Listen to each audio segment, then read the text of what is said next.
Stop it. All right. Oh, nice to see you, Tom. Nice to see you. Wow, that's the most joy I've heard for a board meeting in quite some time. All right.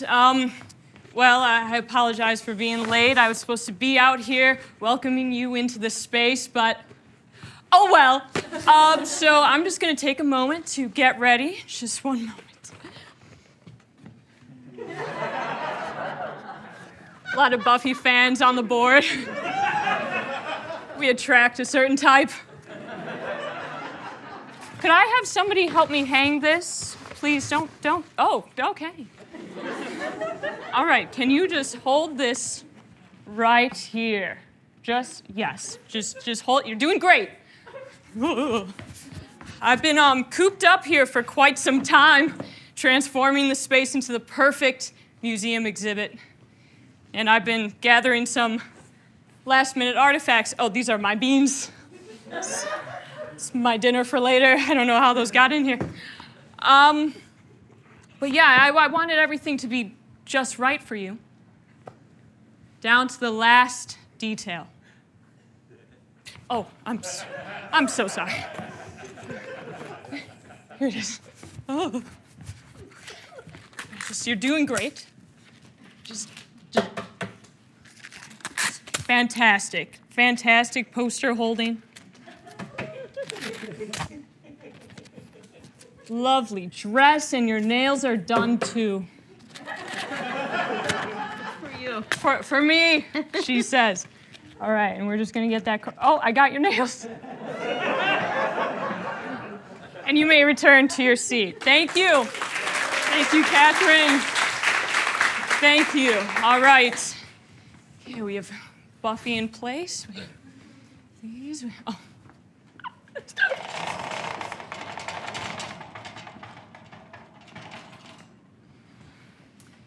Now that that's in order, I think it's time to call this meeting into session. Where's our lovely board president, Mary Visconti, our fearless leader?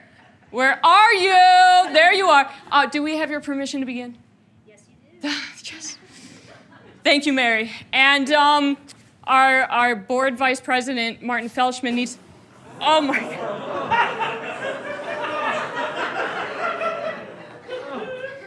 I thought I could trust you. But evidently not. No, that's okay. That's okay. Okay. Buffy, it's all right. It's all right. She's nervous. You must understand. I'll come back for you later, my dear. Martin Felshman, can you second Mary's motion? Please let us start this meeting, for God's sakes. Yes, of course. Thank you, Martin. All right, and now that the meeting's officially in session, Buffy.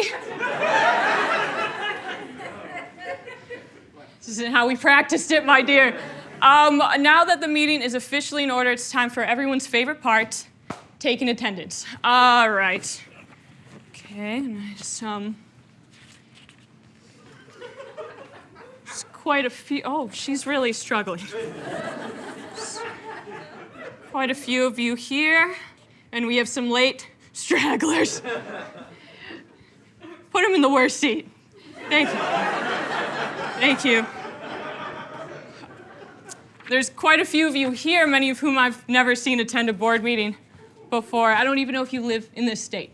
So how about, to save some time, we all yell here on the count of 3. Ready? 1, 2, 3. Here! Excellent. Excellent. Okay, now that's in order. It's time. Buffy, you're really making me panic over there. Okay, well, thank you all for attending tonight's meeting.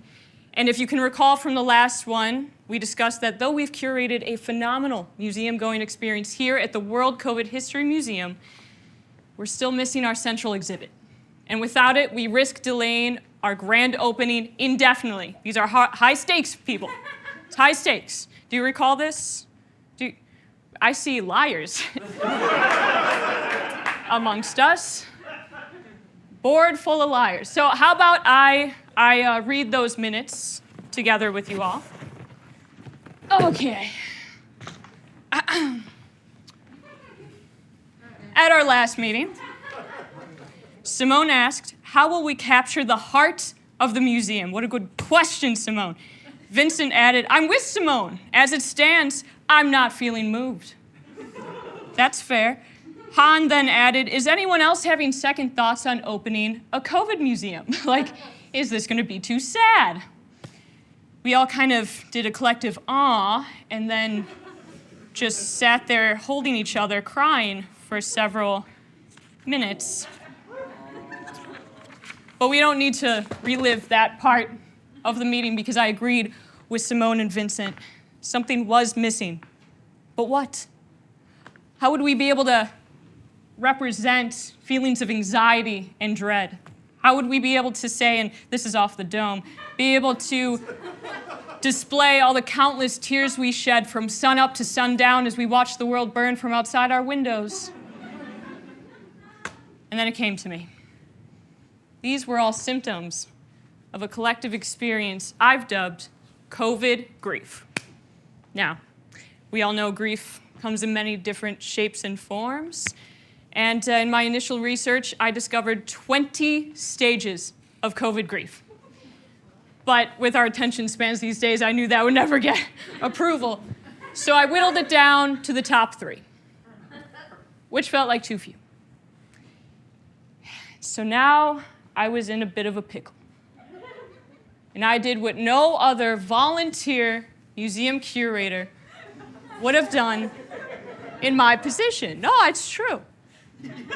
I went door to door across the city of Chicago to hear from people just like you. Well, maybe not you. You're not from Chicago. It's all right. It's all right. And I needed them to help me really hone in on the key stages of COVID grief. Of the 43 people who opened their doors to me, 19 let me speak to them.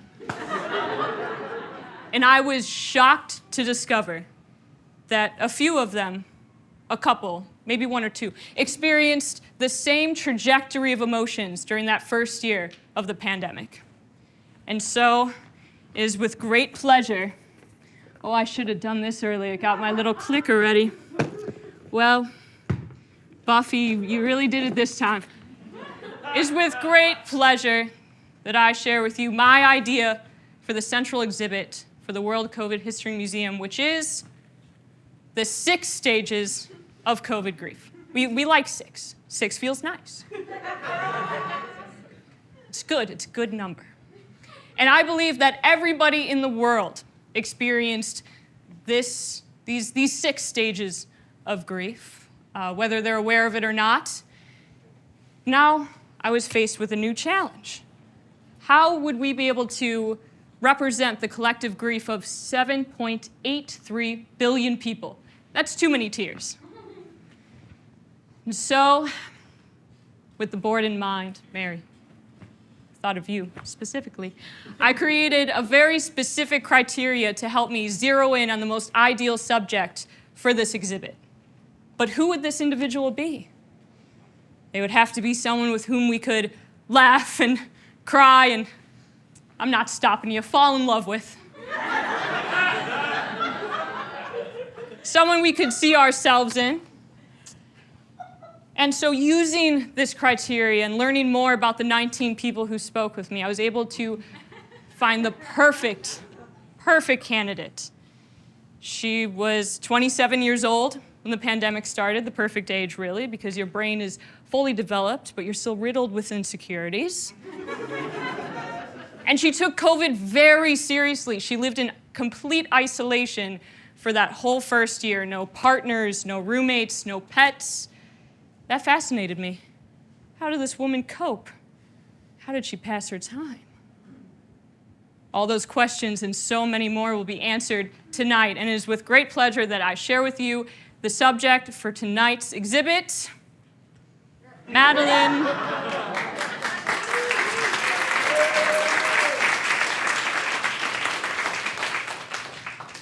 she would appreciate that. Madeline Esterhammer-Fic. It's a strong name. Powerful name.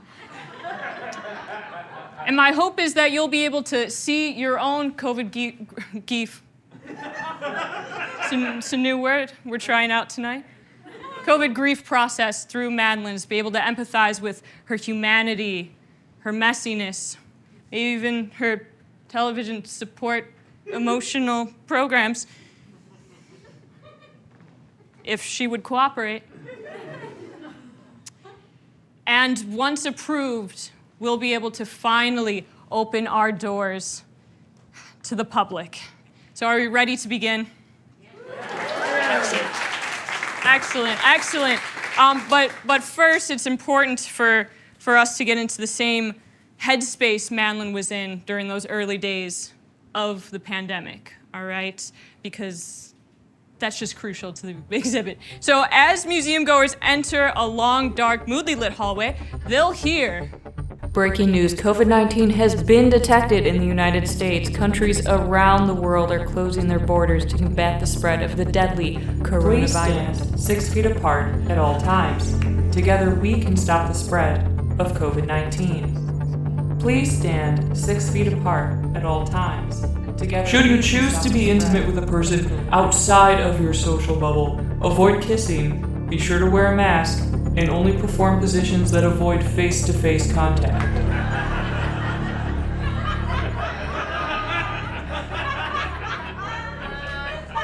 That's a roundabout way of saying doggy style, but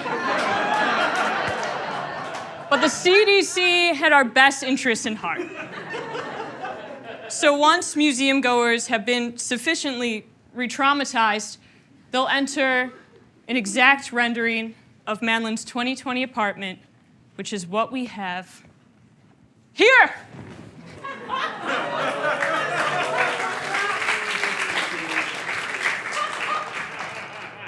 I know, it's pretty incredible. They don't make this couch anymore. It was hard to come by. And as museum goers, make their way through the exhibit, there'll be different artifacts that they can interact with different times. I'm even exploring a reenactment element that your boring, unoriginal curator down at the Art Institute wouldn't dare attempt.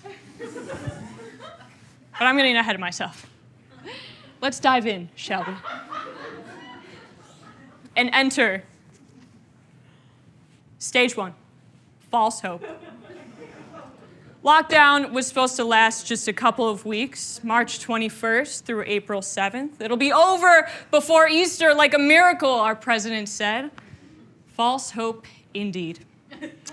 Within weeks, lockdown was extended through May 29th. March 21st through May 29th. 69 days. Interesting.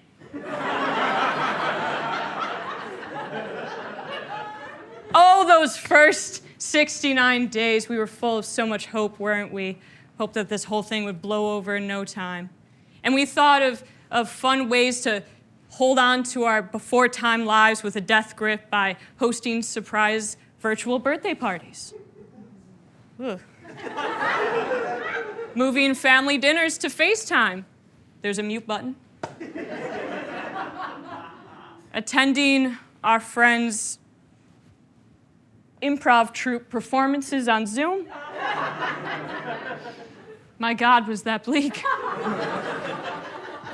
But yes, there was a lot of fear at those times, but there was also so much hope, and we learned creative ways to comfort each other from afar, didn't we? Like, do you remember when we would bang pots and pans to show essential workers how much we appreciated that? Yeah, Madeline remembers this. She has a lot of loved ones on the front line, and she found this charming. And these are some of the artifacts that correlate with this stage. And in just a moment, I'm going to show you how museum goers will be able to interact with them. But first, do we have any essential workers in the house tonight? You Come on down.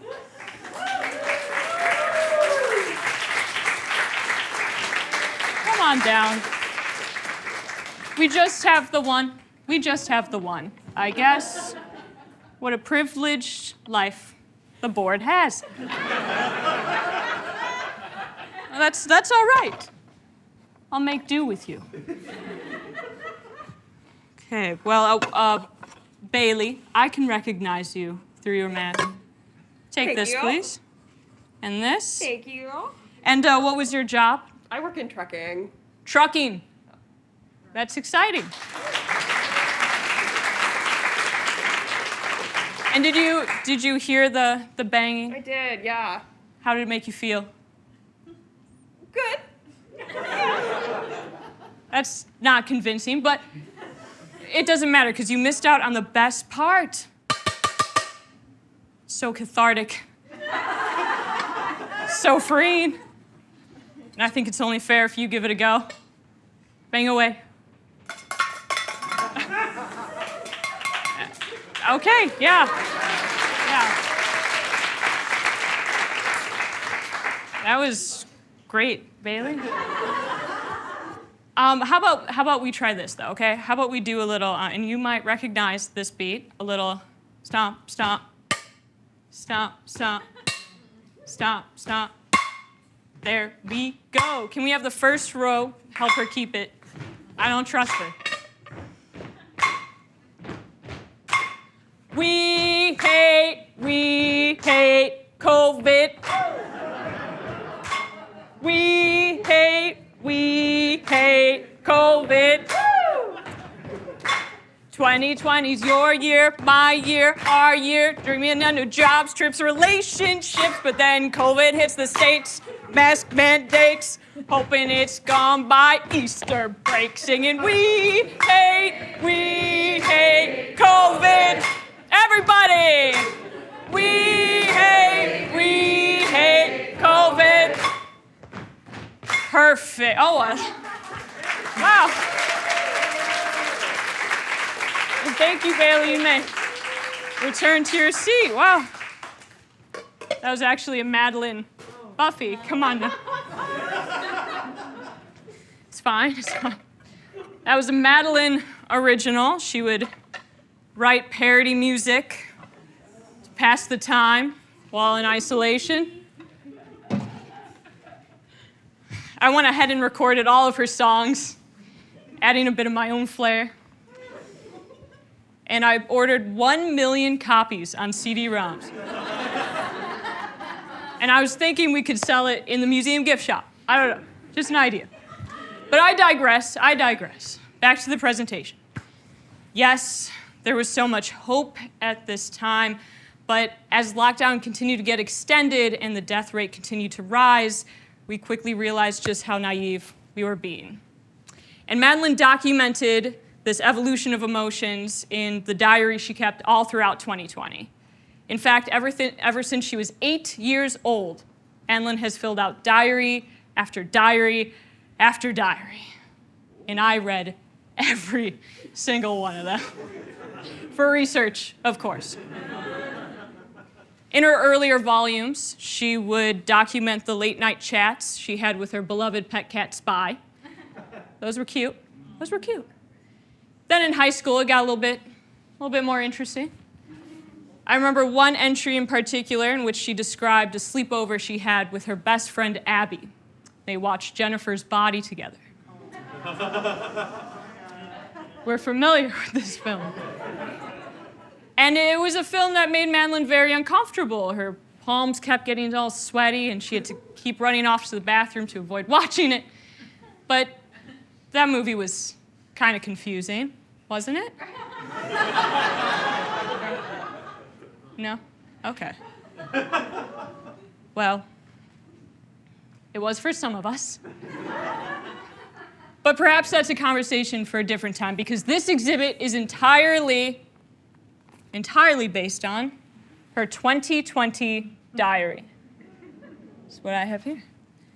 And I recorded all 366 entries, and they'll be available on the World COVID History Museum mobile app, still in development.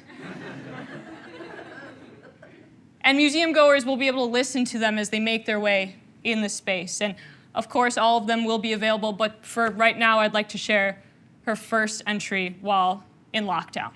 March 16th, 2020. Dear Diary, got a call from my boss saying I have to schedule a time to pick up my computer from the office. We're going to be working remotely for just a couple of weeks. Honestly, kind of excited to work from home because now I don't have to wake up early to catch a bus to a train to another bus. I don't have to deal with Kevin's creepy stares at lunch. And looking for a new job is going to be so much easier now that I don't have my boss hovering over my shoulder all the time. Not that I was applying at work. JK, you know I was applying at work. I do think my boss is taking things a bit too seriously. She's having us stagger our arrival times to collect our things, which means I don't get to give Kelsey a goodbye hug. But we promise to FaceTime each other every lunch, and it's only a matter of time before we see each other again. Madeline wouldn't see her work wife, Kelsey, again until July 2021. It's a long time. And like Madeline, she thought this whole thing would end in no time, but it didn't take long for those feelings to change. April 8th, 2020. Dear Diary, I hate to break it to you, but COVID is never going away. Lockdown has been extended again. At this point, they should just tell us we're going to be stuck at home for the rest of our lives because that's what it feels like. Don't get me wrong, still love working from home, and it's been fun banging pots and pans out my window, but Haley. oh my God, I miss the before times. I had to cancel all of my summer trips. That sucked. I've eaten so many cans of beans. All of my clothes smell like farts. And don't even bother trying to find a new job in this economy. I had a second round interview get canceled this morning because apparently there's a hiring freeze until this whole thing blows over, whenever that is. I've also been having this recurring dream lately where I'm standing outside on my porch wiping my groceries with Clorox wipes.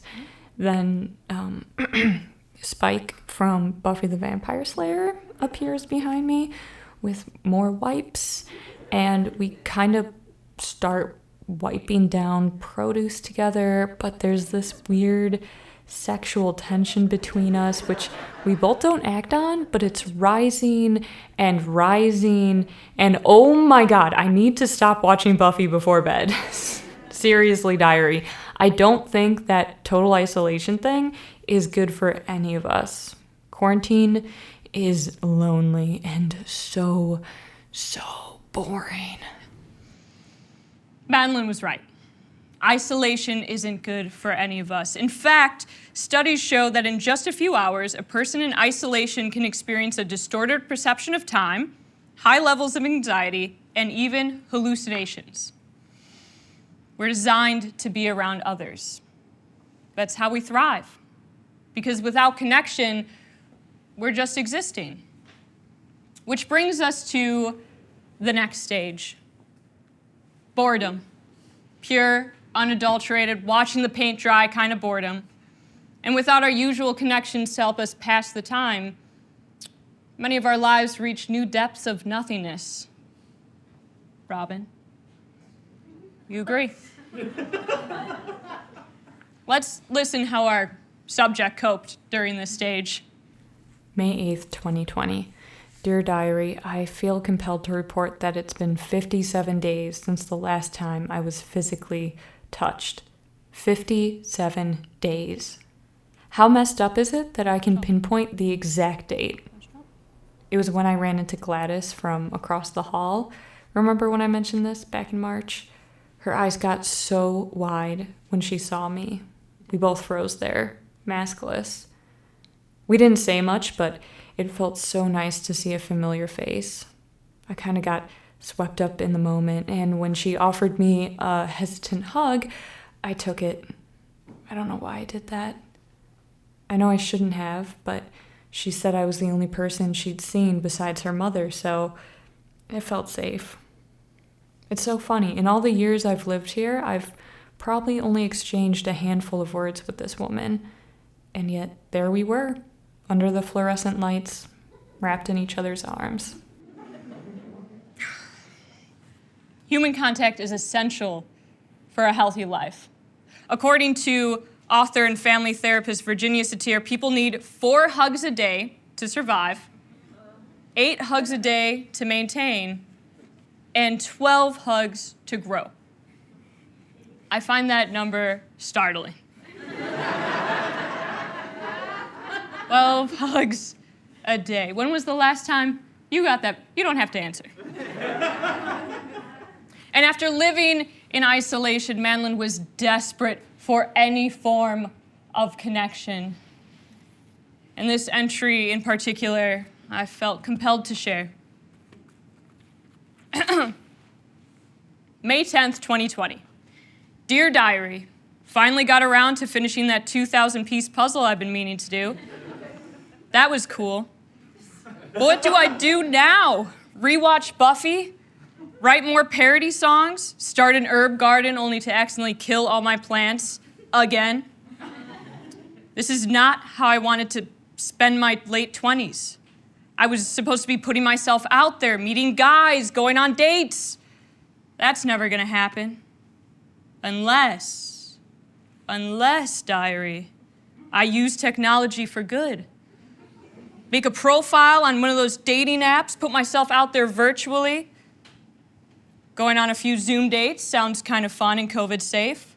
What do I have to lose?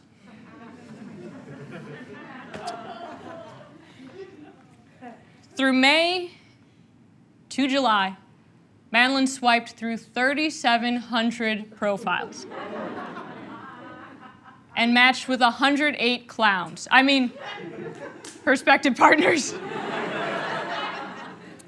And some of these even resulted in a few conversations.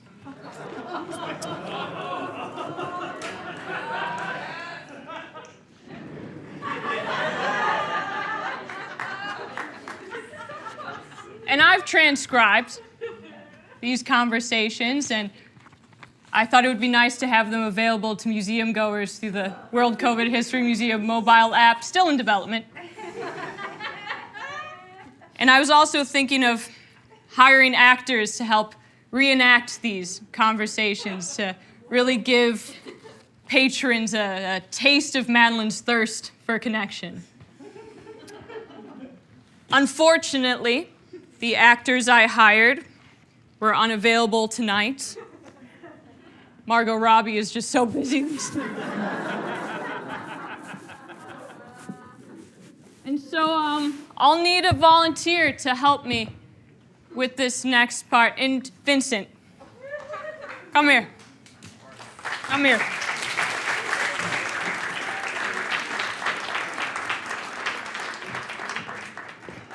All right. I'm so scared. You should be. Okay.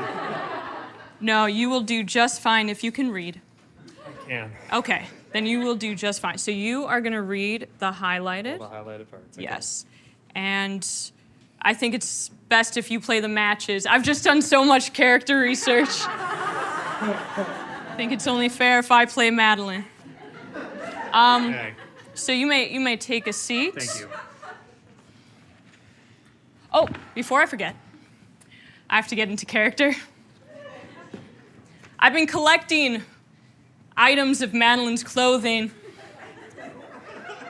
that she wore all throughout 2020. I thought it would be a cute touch to encourage museum goers to wear them while in the exhibit. You know, so they could really empathize with our subject. It's the only way. This is the robe she wore every day while in isolation. It still smells like her. Beans. This will help me capture her true spirit. And now let us begin.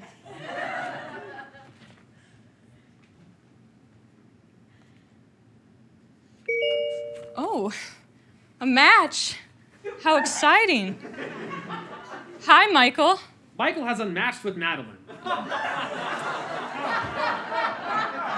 Okay, well, there's plenty of fish in the sea, right? Oh, another one. I'm on a roll. Hi, Todd. Hey, Todd. Todd has unmatched with Madeline. Cool. That's fine.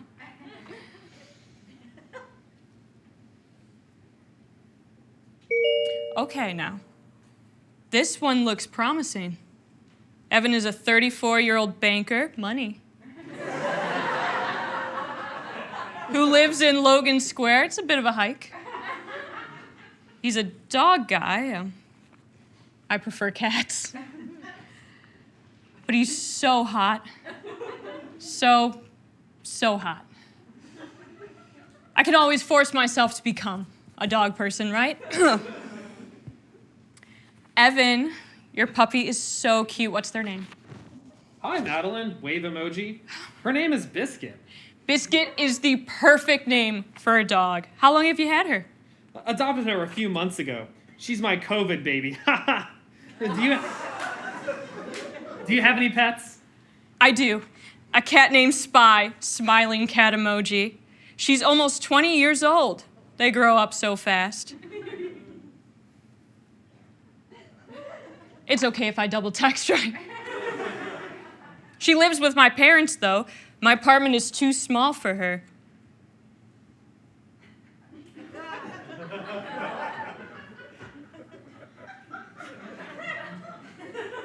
Maybe he forgot to reply. I'll send one more. I used to visit her all the time, but haven't been able to make my way over there since lockdown started. I miss her so much.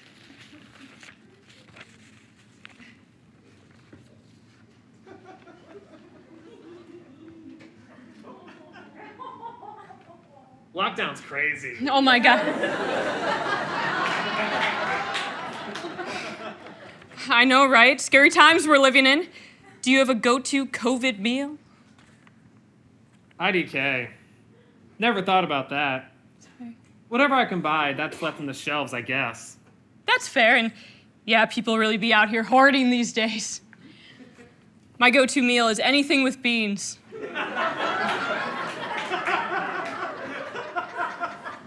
In fact,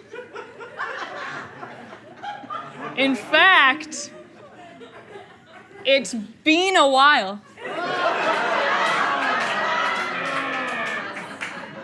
since I had a meal without him. Evan has unmatched with Madeline.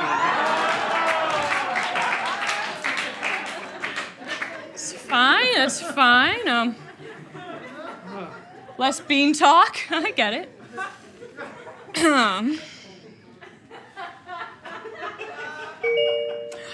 Oh, thank God. Another match. Riley, love the Spider-Man costume pic. Fire emoji. Bet you can't guess where my webbing shoots out of. Winking emoji.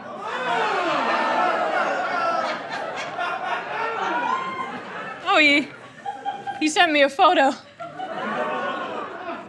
Oh my God, you disgusting little pervert. Whatever, lol. You're not even hot. Madeline has unmatched with Riley. Thank you. Not even hot. Ha! What does he know what he's talking about? Let's base our self-worth on the words of a mediocre man. If we could save any comments for the end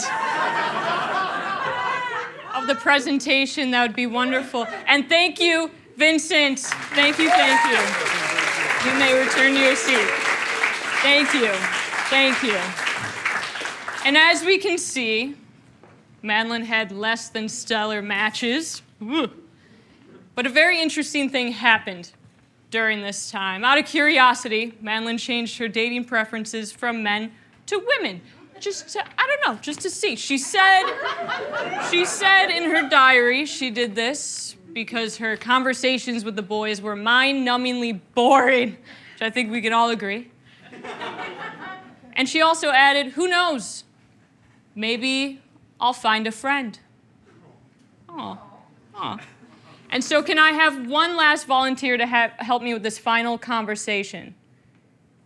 Sarah, you.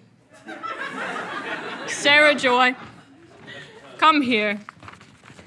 She was the first hand I saw. I'll call on you next. All right, so you're gonna read the pink loudly. Okay.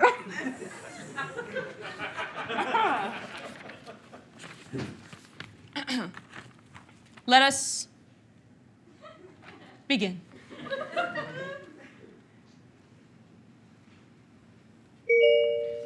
Oh my God, I didn't think anyone would actually match with me. Her name's Ivy, 28 years old, and she's pretty. Wow, and she actually answered the prompts. If I could go back in time, I would tell my past self to stock up on toilet paper. Practical. I like that in a friend. Okay, so who messages first here? Hi, Madeline. Love your profile. Very funny. Is that you with your cat and your second pic? Hi, Ivy. Thanks. Blushing emoji. Your profile also made me LOL. Is that stupid to say? It's too late, I'm going with it. And yes, that's my cat spy. She's so cute. Smiling cat face emoji. How old is she? She's gonna be 19 in a few weeks. Whoa, happy birthday, Spy. Maybe I can meet her one day? Smiling emoji. Maybe, but she's not doing too well these days. Sad face emoji. Oh no, I'm so sorry to hear that. Crying emoji. Yeah, it's a real bummer, but she's got my mom keeping a close eye on her.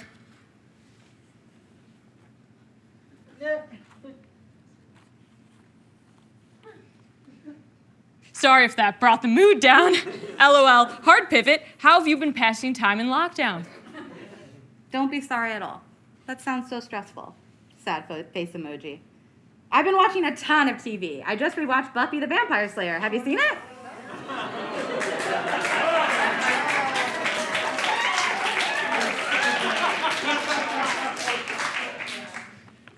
Love that show. It's one of my faves. Oh, I'm not surprised at all. You look like Buffy in one of your pics. Haha. OMG. Yes. I was her for Halloween last year. Oh, incredible. Well, luckily for you, I'm no blood-sucking fiend. Vampire emoji. Would love to meet up. Maybe we can grab a coffee, go for a walk. Ooh, sounds like someone's got a date with a lady. I wish I could, but I don't drink coffee. Oh, it doesn't have to be coffee. I'm down to go for a walk and chat. Smiling emoji. I'm still being pretty COVID cautious, so maybe we can rain check back when the pandemic's over. Totally, me too. We can also do something virtual. Maybe watch an episode of Buffy?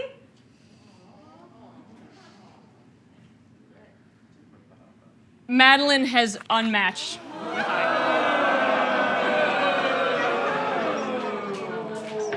But that was going so well. And thank you. Can we give it up for Joy?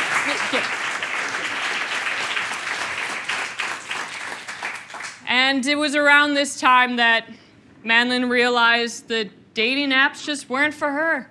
And instead, she would focus her time and energy on doing something much more productive, becoming the very best version of herself through working out a lot. These are a real treat, folks. These are the shoes Madeline wore for all her at-home workouts during that first year of the pandemic. I can't help myself.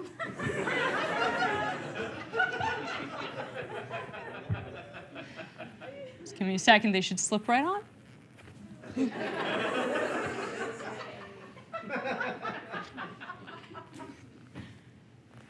we go. Oh. There it is. Perfect fit. Yeah. I think museum goers are gonna get a real kick out of this. Don't you think? Very immersive. Maybe I can up the at-home workouts. Oh, I always hate when you do that. I just don't know who's out there. Let me share with you how Madeline went about becoming the very best version of herself through stage 3, routine and control. As the pandemic continued, we realized we were losing more and more control on our lives, and many of our sanities hinged on the routines we kept. And working out several hours a day was part of Madeline's routine. She would walk in place 10,000 steps a day, much to her, people who live downstairs delight. She would also lift weights, plank a lot, like an obscene amount of planks. And of course, her at-home workout will be available to patrons on the World COVID History Museum mobile app, still in development. August 7th, 2020. Dear Diary, I have 1,000 steps left to go today, so I'm currently walking in place as I write. I started intermittent fasting again, and the first few days were a bit rough, but I'm in a good groove now.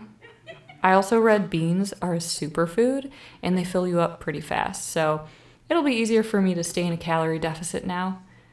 I can eat 3.33 cans a day and still lose 2 pounds a week. My pantry's filled with beans. Who knew all I needed to jumpstart my fitness journey was a global pandemic? Here's to hoping my new diet is sustainable when things go back to normal. I'm sure it will be. It wasn't. September 18th, 2020. Dear Diary, I upped my cardio and strength training. I don't want to be skinny. I want to be strong and skinny. I've also started following a few fitness channels on YouTube. I'm pretty sure all the trainers are certified. Is that something I should look into? They weren't. And now I'd like to share this next entry with you. One moment.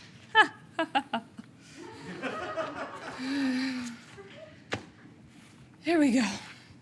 October 24th, 2020. Dear Diary, I'm finally seeing some progress. My stomach looks a little flatter in the morning. I've always wanted a flat stomach. Abby had the flattest stomach. Growing up, she'd always invite me over to swim. I was so mesmerized by how her body moved in the water. I never looked as good as she did. I would have given anything to have Abby's body. Maybe if I eat enough beans, I'll finally get there. Bet you wish you ate Abby's bean. Okay. Listen. No.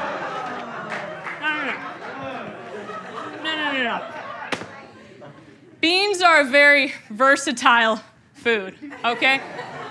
You can throw them in salads, gussy them up a bit, put them in soups to make them more hearty.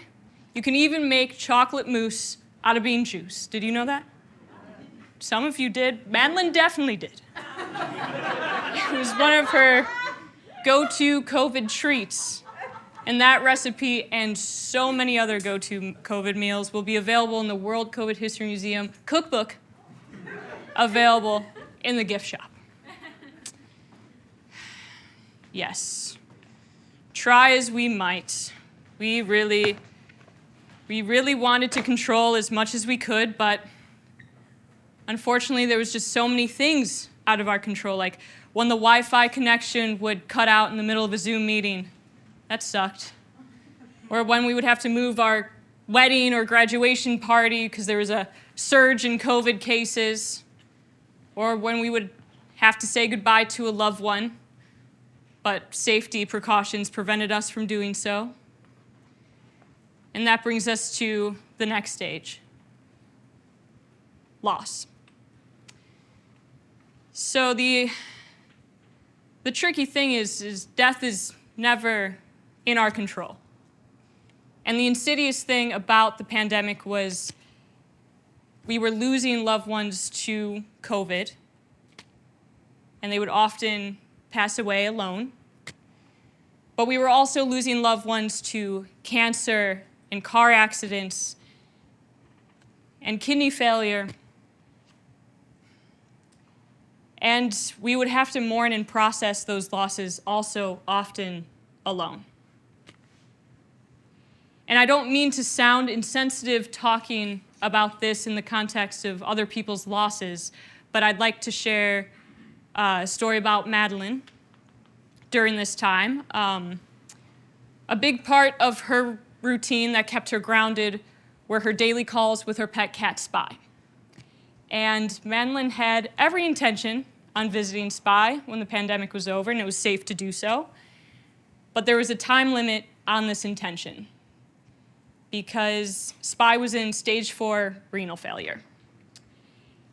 And I'd like to share with you a reimagined version of Madeline's last moments with her pet cat, Spy, beginning with a phone call with her mother.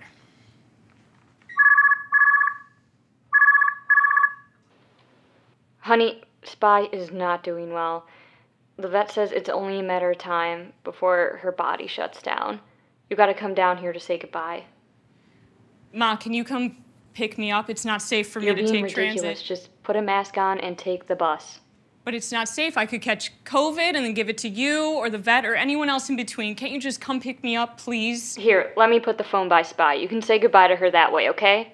It's not the same. She's not going to understand what I'm telling her. You're on speaker now. Hey, Spy. I love you so much, and I wish I was Madeline, there. the vet wants to talk to you about next Ma. steps. I have to go. I'll call you Ma. later. Hello, no one is available to take your call. Please leave a message after the tone. Hey, honey. I tried calling earlier. Hope you're doing okay. It's been a few days since I heard from you, and I spent some time with Spy, and I think it'll be good if you get some closure, too.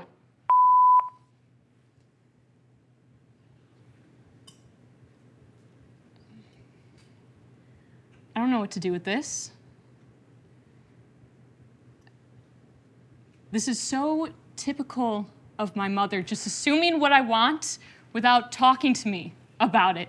And I definitely didn't want this kind of responsibility.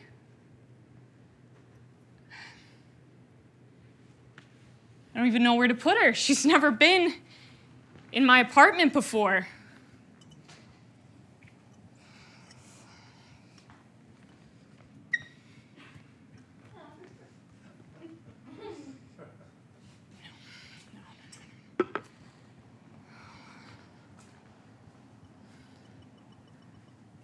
Oh my God, she was an indoor cat, so I can't scatter her ashes outside. She'd be confused.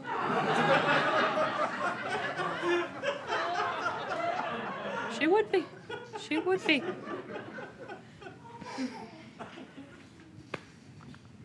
Spy, I don't know what I'm gonna do with you.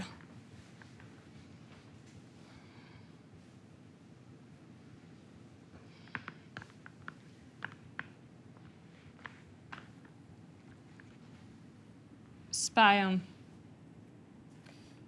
you do know why I couldn't visit you at the vet's, right? It wasn't safe. I was just doing my part to curb the spread. But it doesn't matter, does it? Does it? Spy, come on. Give me a sign you can still hear me or something.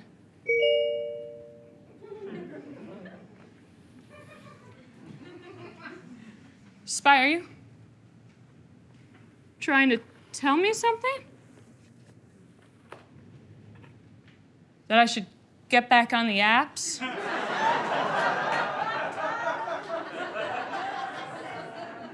Put myself out there, pandemic be damned? Okay, I'll look. Ooh, Kurt, a naval captain. He's handsome, Spy, you dog. Okay, I'll message him. Oh, Captain, my Captain.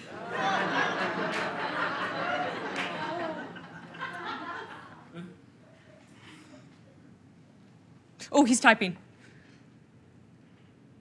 Drinks? Tonight?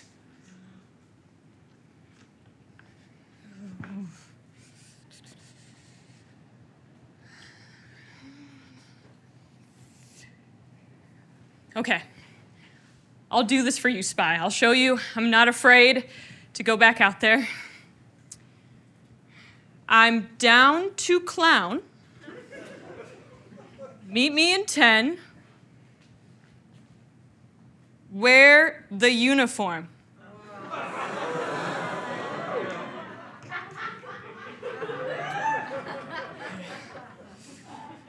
I can't go out in my house robe. It smells like beans. Okay.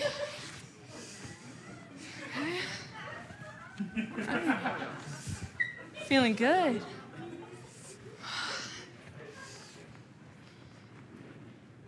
Spy. I'm doing this for you, buddy.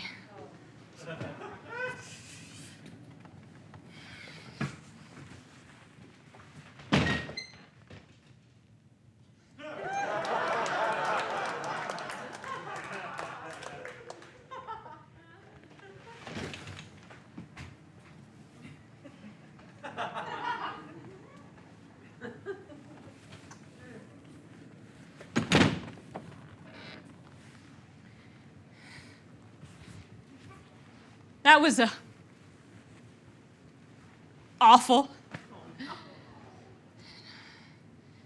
I mean, I don't know how much I miss being talked at by a man while sipping on an IPA, of all things. I suppose the company was adequate. And we both wore masks for most of the time. So I should be okay. I don't think I caught anything. So why does my throat hurt? Why is it so hot in here? Why does it feel like my chest is being squeezed by an anaconda? Not that I would know what that would feel like. Okay, just lie down. Did that sound dry to you? Oh my God. I must be one of those rare cases where symptoms start immediately. It's only a matter of time before... Honey, what's wrong? Ma, you gotta come take me to the hospital. What? I think I caught COVID. I have a headache, a sore throat. Did that sound dry to you? Wait a minute, Madeline. You don't have COVID. You never leave your apartment. Where would you have gotten it from? It's 2 a.m. You're probably just stressed. Try to get some sleep and call me again in the morning. I'll drive you to the hospital then, okay? Ma. You don't understand. It's gonna be too late. I could be dead by the morning. Come get me, Maybe you should call an ambulance. Really? If you're feeling that bad, or you can wait until the morning, okay? Good night, sweetie. Wait, Ma. Oh, again? Okay.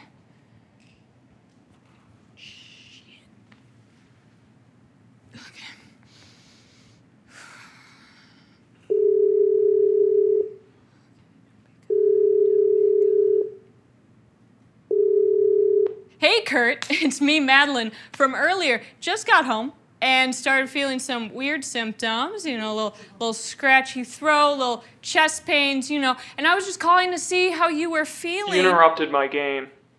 Huh? I'm playing Call of Duty right now, and you interrupted my game. Okay, well, I was just calling to see if you had COVID, because I'm not feeling well, and maybe you were exposed recently. I don't know. I don't have COVID. Okay, well, you're the only person I've seen, so. They test us every day on base, and I've never tested positive.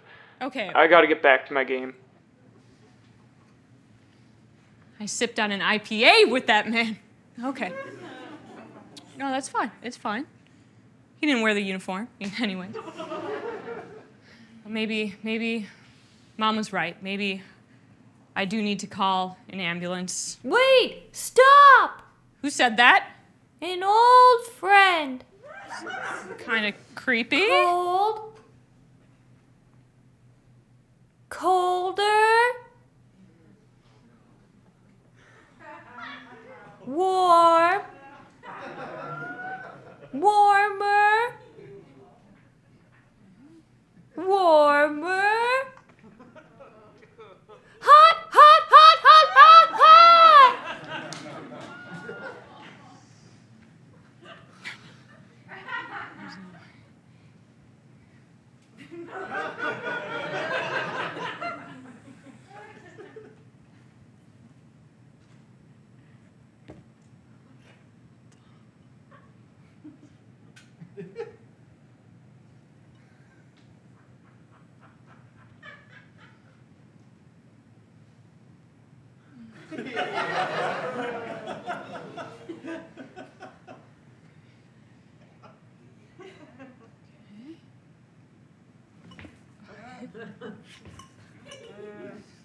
Okay.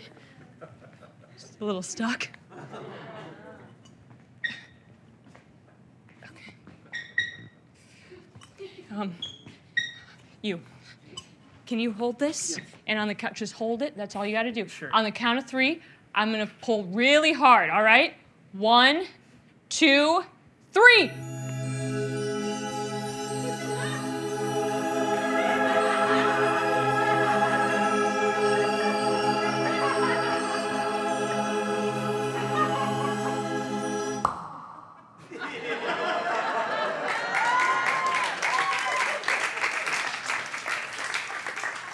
Spy?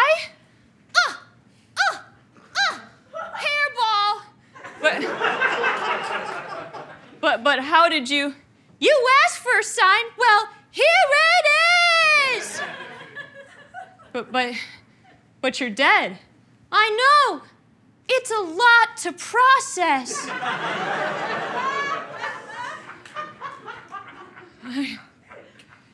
Are you also getting really hot? Does it feel like the walls are closing in on you too?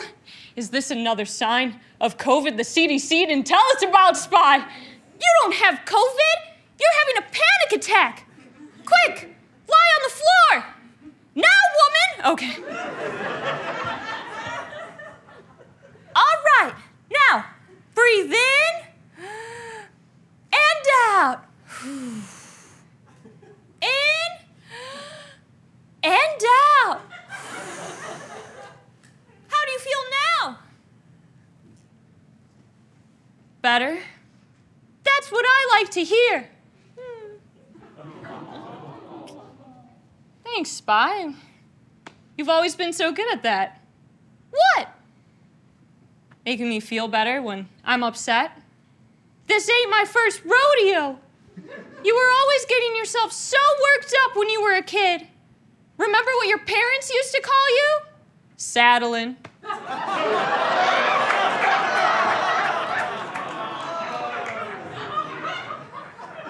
God, I hated that. But you were always sad for a reason. So, let's talk it out. Like old times. Okay, well, pandemic and your death aside, my life is pretty great. It's okay. Well, it just kind of sucks. Yeah, Spy. Okay. It sucks, all right? 2020 was supposed to be a big year for me. I was gonna travel the world with my friends. I was gonna get a new job, rockin' hard bod, and maybe even a new boyfriend. But I don't think any of that's gonna happen anytime soon, and maybe I'm better off alone. What? You don't mean that? It's just too much pressure. I've been isolated for 8 months, but I'm just one person. I can't stop the pandemic by myself. And, okay, let's talk about the romance department. The one time I was just a little bit selfish during a global-wide catastrophe, it had ended in disaster. Like, okay, I went out with that guy that you told me to. What? I didn't ask you to go off with no boy. Sure you did. I was sitting right here and I was like, spy, spy, give me a sign you can still hear me. And then ding, I matched with the captain. Remember? Oh, sweetie, that wasn't me. That was just bad timing. Oh, okay. Did you even look at his profile before going out with him? I think I did. Let's look at it together. Okay. See, Kurt, capped handsome. See, I told you. And, oh, he's 45 years old. It's a little out of my age range. And he's a Gemini. That explains a lot. And, oh, he's apolitical. My God, woman, have you no standards for yourself? I guess not. Well, maybe he was supposed to be your last straw. My last straw for what? Using the dating apps, matching with men in uniform? Dating men in general? Don't be ridiculous, Spy. I didn't say anything, you're kind of just monologuing.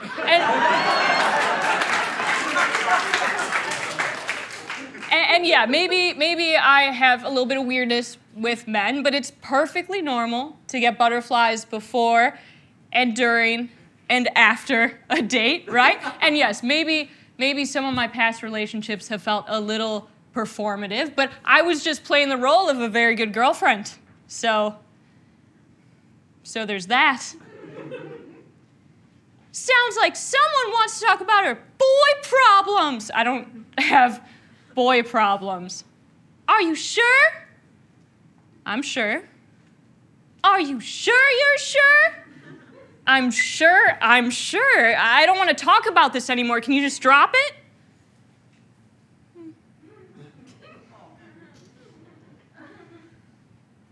Oh, if you don't want to talk about it, we should play a game. I don't think a game is...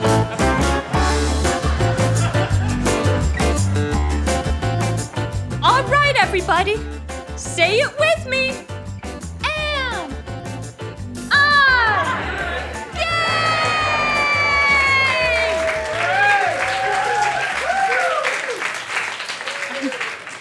I'm not gay. That's what we're gonna find out, folks. In just 3 rounds of questions, we're gonna find out if you are, in fact, gay! Are you ready to play?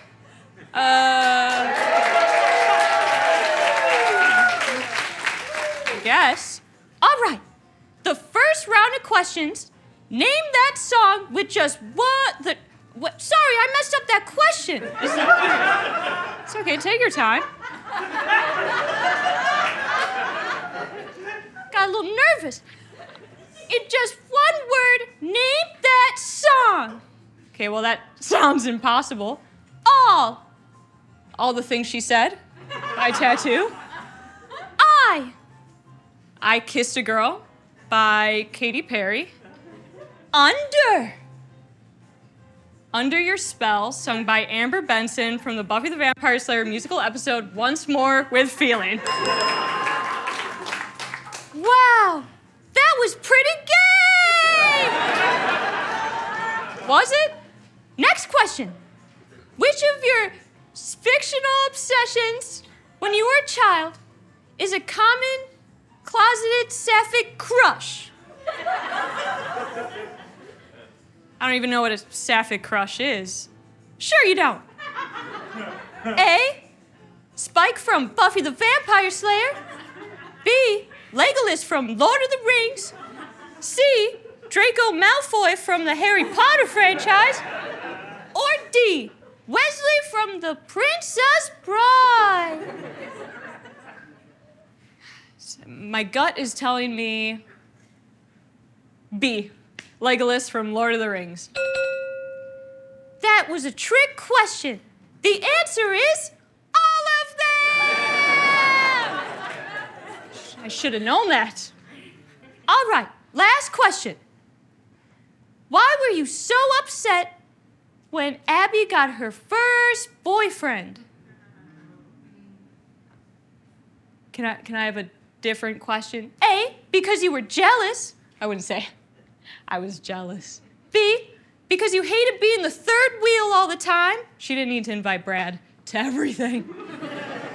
C, because you missed falling asleep on the phone with her. We only did that 2-3 times tops. Or D, because you secretly were in love with her and it broke your heart she didn't feel the same way.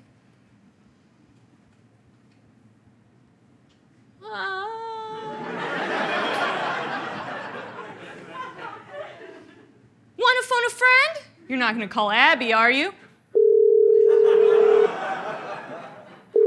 Honey, are you okay? What's wrong now?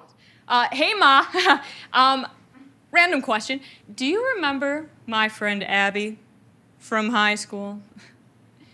You know. Oh, sweetie, now I'm really worried about you. Maybe I should take you to the hospital. No, I'm fine. I'm just here talking with, myself. And I was trying to go to sleep thinking about better times, and then I started thinking about Abby. Okay. And of course, I remember Abby. You two were inseparable. Always having sleepovers or dinner parties. And you were so sad when you stopped hanging out together. But that was around the time you started showing interest in boys, so I figured it was for the best. What's that supposed to mean, for the best? Oh, nothing. It's just that I thought you might have had a crush on. Time's up! What's your answer?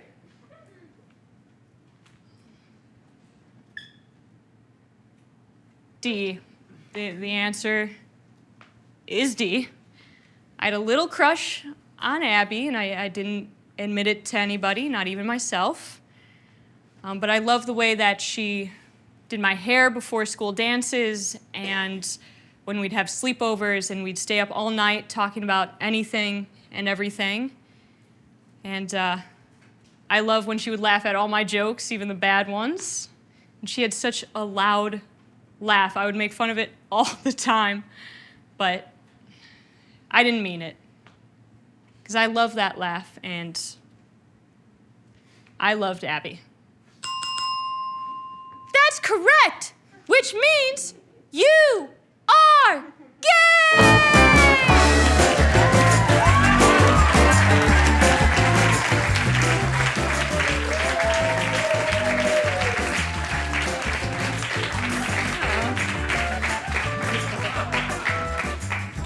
What do I win? Well, in addition to self-acceptance, you win a lifetime supply of beans!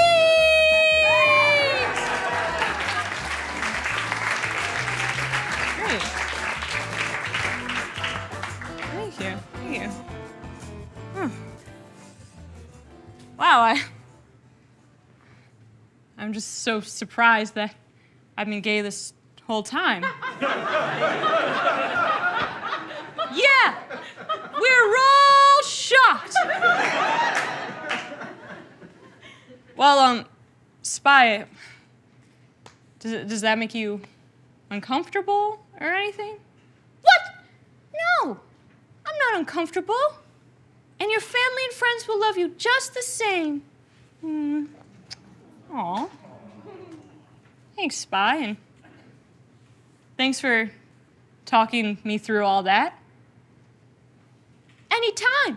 That's what I'm here for. Yeah. That's what you're here for. And Spy, back at the urn earlier. I was telling you why I couldn't be there for you at the vets, and that I'm sad that I left you all alone. I wasn't alone. Your mom was with me. Right. I'm sorry I didn't get to tell you how much you meant to me. Why don't you tell me now? Yeah, I can tell you now. Spy, you were my best friend for so many years, and I'm really gonna miss you hopping on my lap when I'm upset, and I'm gonna miss talking with you. And you were one of the few people in my life that I could just be myself with, and I knew they would love me no matter what. I'm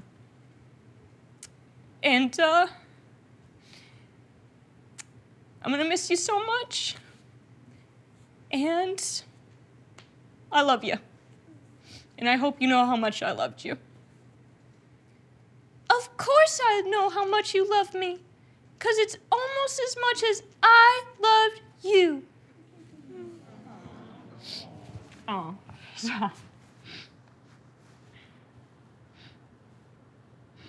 I'm gonna miss you so much.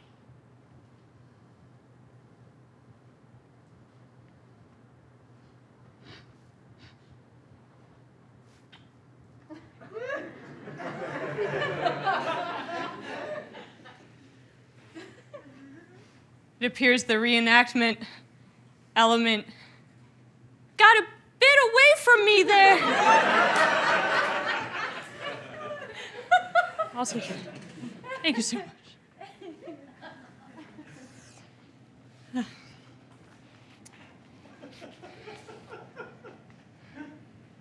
Perhaps Han was right. Maybe a COVID museum would be a bit too sad. But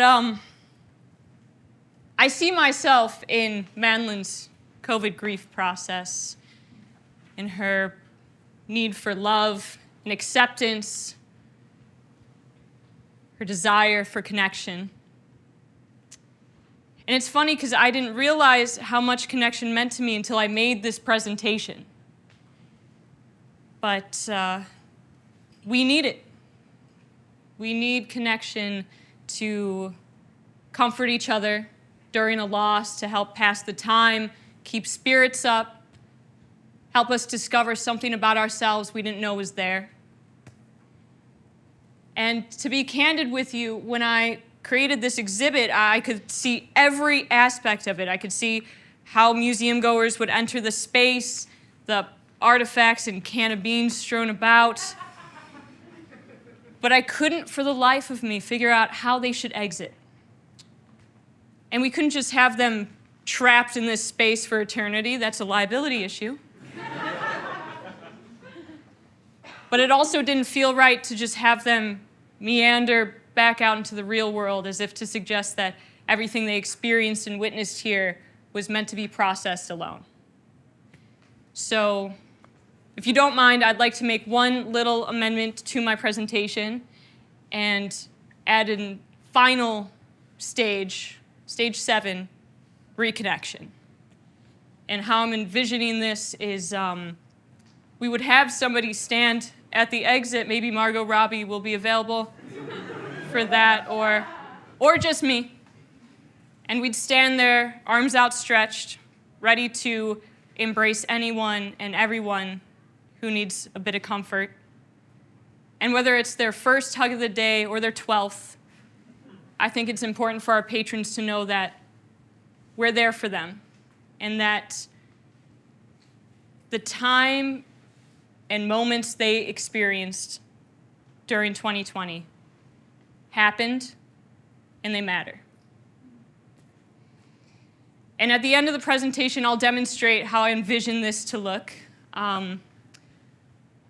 But for now, I think we should call it to a vote.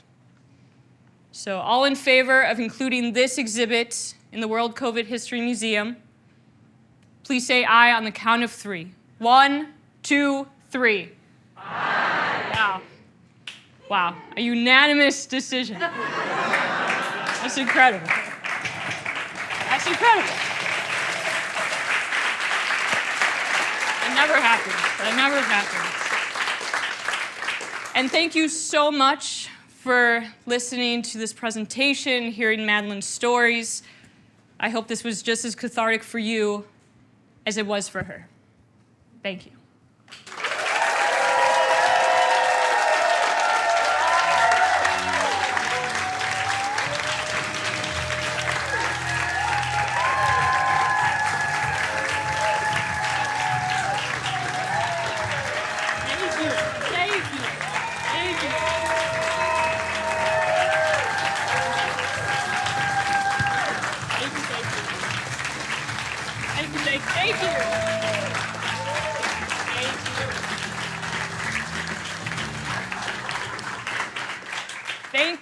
Thank you all so much. I can't believe I convinced 120 plus of my favorite people to be in the same room together.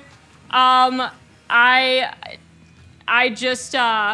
means the world to me to have you here. And I just want to do a couple thank yous really quick here. I want to thank Spencer in the booth. Spencer. I want to thank Rishi Productions for filming tonight's show. And thank you. And I'd like to just do quick shout outs to Sarah Joy, Eileen, the Neo-Futurist Theater for allowing me into the space. And thank you. Yeah, you. And I'd also like to thank my amazing director and even more incredible friend, Jordan Rawlings. Jordan. And Jordan, did you have some post-show announcements? Just quick. Yeah, I'll pop down. And then we're gonna get you out of here. Awesome, yes. Okay, get over here. Get over here.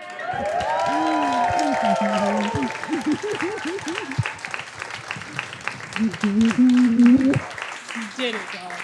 Did it.